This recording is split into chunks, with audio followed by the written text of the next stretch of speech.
Hey guys, we are back. It's another week of top picks. We are counting out all the trending stuff that have people talking on social media and literally have the whole nation buzzing. So we are counting out from number 5 all the way till number 1. You don't want to miss it. And as always, our show is proudly sponsored by Cheesy Pizza.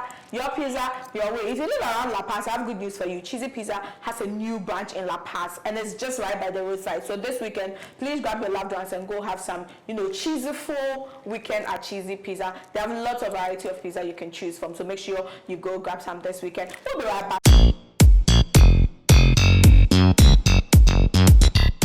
Hi guys, welcome back. So like I said, we're counting down the topics that people talking this week, and we're starting with our number 5. And our number 5 is a story that I didn't see it coming, because with this woman, you can expect the unexpected. So Aisha Modi, aka she loves Stone Boy and Stone Boy, there seems to be something going on. She no longer loves Stone Boy. Exactly. I mean, she's showing love, but we are not seeing and feeling it like before. So one day, social media users, including ourselves at Ameyaw TV, were bored. So we said, what is happening in this world? What is happening with Ghanaian celebrities? Yeah, we have got time. Yanko shame. So we went to Stone Boy's page and we said, let's look at his followers. Who is following him? Usually those that are usually, mutuals with the person, you can easily see them. You should say, hey, no, actually loves Stone Boy. Mama mia for him. Yanko the page, yanko share. We went to look through also no Stone Boy Beam Nation. Hey, something is happening. We don't know what is happening, but we can just sense that something is happening. And like many Ghanaians, we are scared of that woman. Personally, for me, I'm scared of the revelations she would come to, put out if she decides to be gingered to reveal. Because the whole of Ghana entertainment keys is in their hands. She has the whole industry in their hands. And for someone to have devoted her whole life, created a whole Instagram account and named it after an artist who she maturely defended in every way, every time, wherever, to, suddenly not follow the person, but still maintain the name. We are waiting if there's going to be a change of handle. Maybe she's going to do, she loves herself, she loves Aisha. We don't know what's going to happen, but the keys she's about to drop is what has a lot of people concerned, me in particular, because our information. But apart from that, even though she no more follows Stone Boy, she still sort of has love for Stone Boy, and in one way, directly or indirectly, has congratulated Stone Boy for for being featured on albums that were nominated for the Grammys. So at least that is a good sign. We hope it does not turn bad, but so far no. She loves Stone Boy, doesn't love Stone Boy again. No more following on Instagram. Patrol information there on Medicine. Our fourth story for this week is one that caught Twitter buzzing over the week. Yaw Tog, Kofi Jama, and Jackie in one triangle.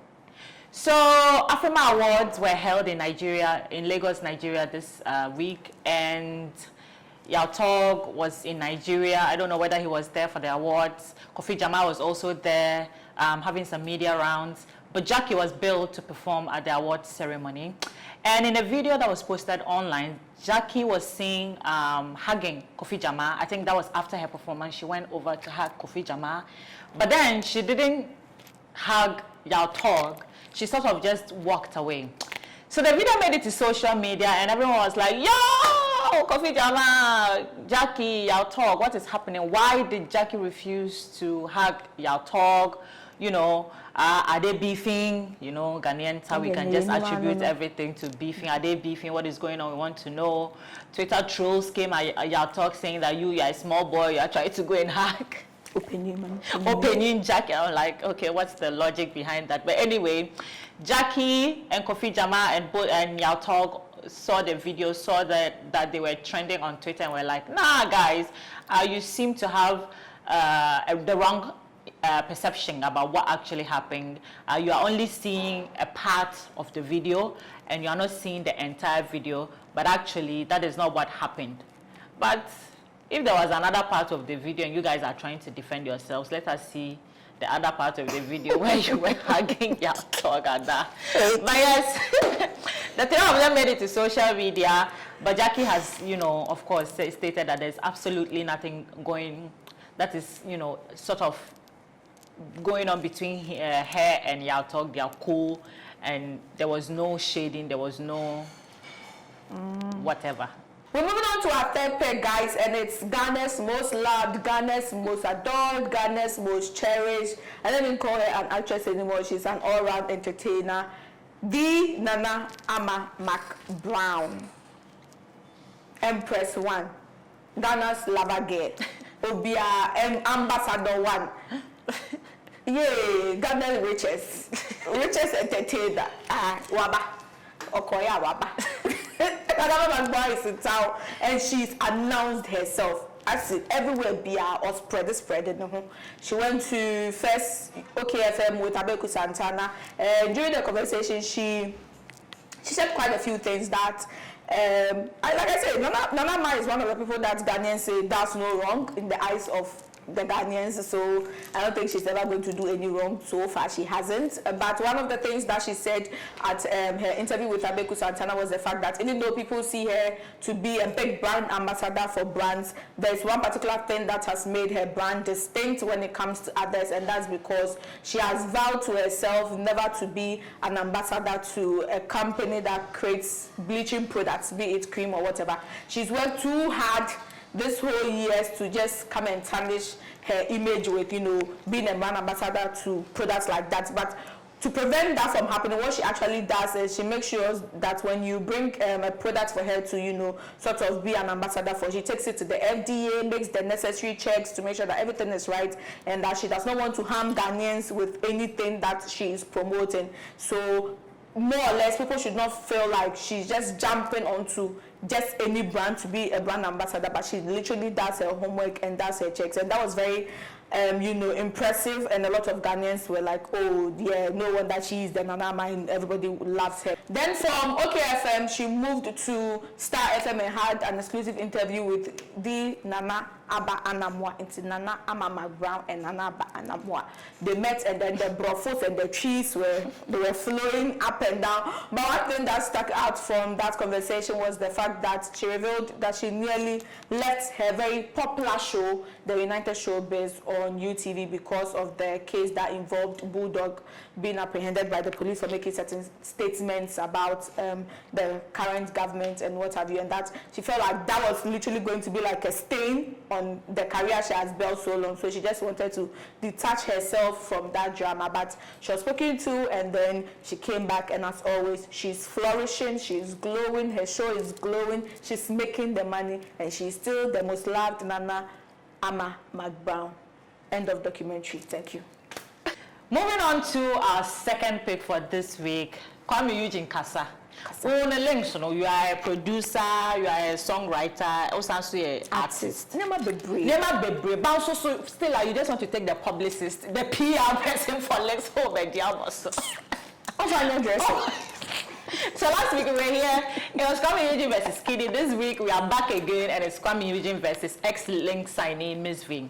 So Zayafeli sat down with Kuami Eugene to have an interview, and then he made mention of the fact that, you know, his Kuami Eugene's former label mate, MzVee's, has had a wide, you know, career, sort of. Even before Kuami Eugene would come into the picture, MzVee's was on top and doing all this, and that she was doing everything on her own. Yeah. So Kuami Eugene should not compare himself to MzVee's. Okay.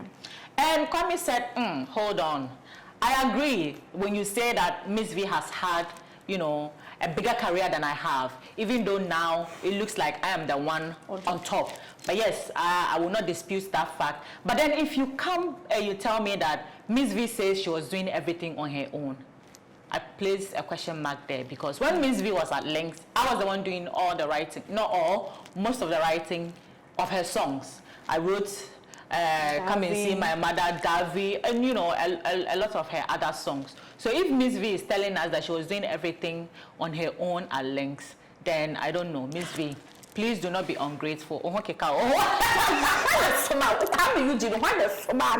Who asked you to come and Kuami Eugene is taking his flowers. If you people don't give him his flowers for being a good songwriter, he's collecting his flowers. It looks like he had harbored that sentiment for a very long time, that he had not been acknowledged for writing that song, and all the credit had been given to MzVee's. But it's the same thing. Adele has people she writes songs with. When Adele's music come out, do we say, oh, this song was written by another person? Anyways, guys, the Grammys nominations were announced this week, and like many Africans, we're all waiting to hear our favorites. And one particular person a lot of people were waiting to see nominated was Nigeria's Wizkid. That is undoubted, because he had one of the biggest year in music, especially with a single Essence. So a lot of people were, fighting and hoping that he would get nominated. And God being so good. Not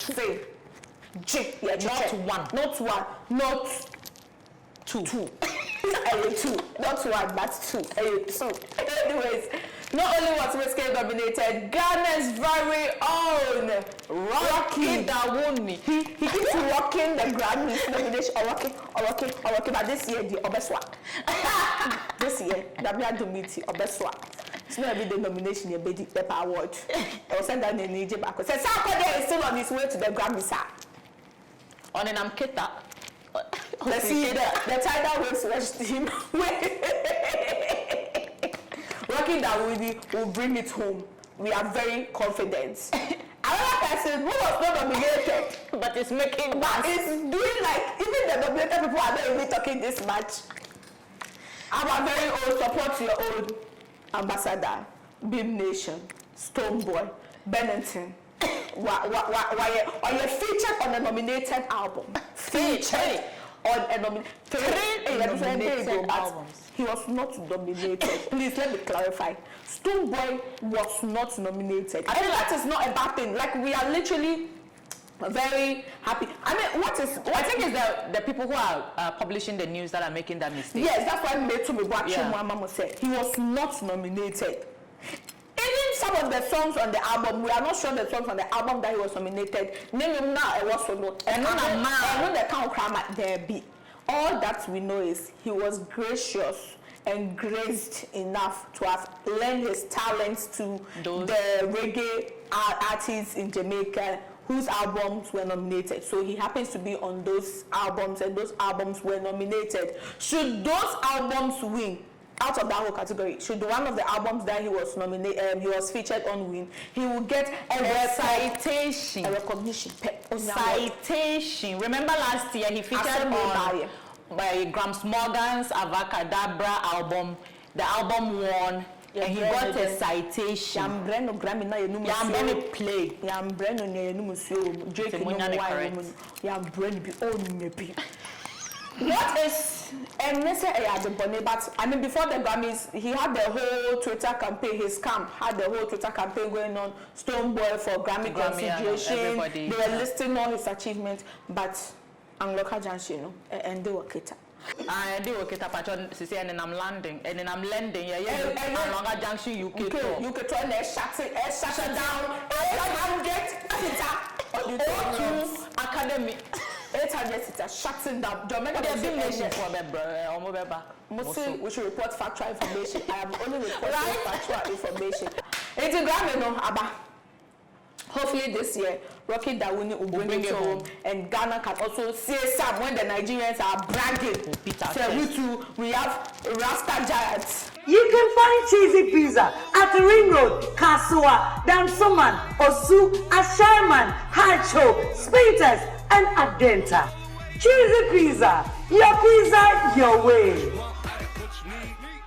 And guys, it is time for our very interesting segment right here on Topics, which is arguably my favorite part of the show. So you're going to waste no time and dig into it. So our first segment this week is Hot Picks. And if you're looking for proof that times have changed and everything is not the same, our Hot Picks this week is definitely just that. So media personality Kuami Eugene has stitched the very big duku for flawless long wig. Yeah, she looks hot, she looks great, she looks beautiful, and I feel like she's an epitome of black don't crack. But just one thing keep on playing in my head. So you see, she has this signature utterance where she does a lot of meda, meda, meda before she finally says meda say on her show. But now that she has the hair, I feel like after every meda, she'll just flip it back. So meda flip, and before she goes to meda say, the hair would have probably been on the ground by then.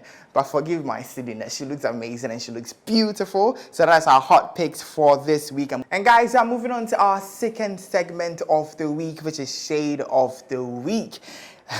So Sam George has been one of the most shadeful celebrities over the year, this year, because he's had a lot of people come for him because of a stance on LGBTQ plus issue, but then he's been giving it to everybody, whether you're a celebrity or a civilian, and he never misses. Today's shade is just like that. So he posted on Twitter, that is, he tweeted, "Please join me tomorrow morning from 7:15 a.m. on the Joy TV Breakfast Show as we discuss the budget. Cheers," with a lion emoji because he calls himself Jata.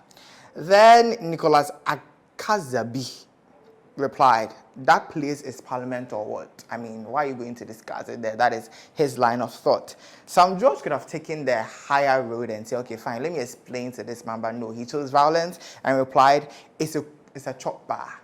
A chop bar I'm going to eat. I'm not going to discuss any government matters." Like, Sam George, calm down. Not everybody is after you. Some people just want to know, they don't know. And moving on to our last segment of the week, which is Throwback Picture of the Week. And I'm not going to lie, this particular throwback picture is my favorite since Top Picks began, because listen, now Ashoko Mensah Doko is looking graceful, bougie, classy, and just beautiful. She looked rich, like she looked like a star even before she got to the sky. And this picture is so damn fine. I like it, from the hair to the see-through blouse to the heels. She was way ahead of her time with that see-through blouse, the afro hair. It's like wet hair, wet curls, the strap-on heels, the black. Listen, this is style. Fashion police could never even arrest her, even in those times. Think about now. And that is our segment this week. Thank you so much for joining us. The show is proudly brought to you by Cheesy Pizza, and we'll definitely see you same time next week.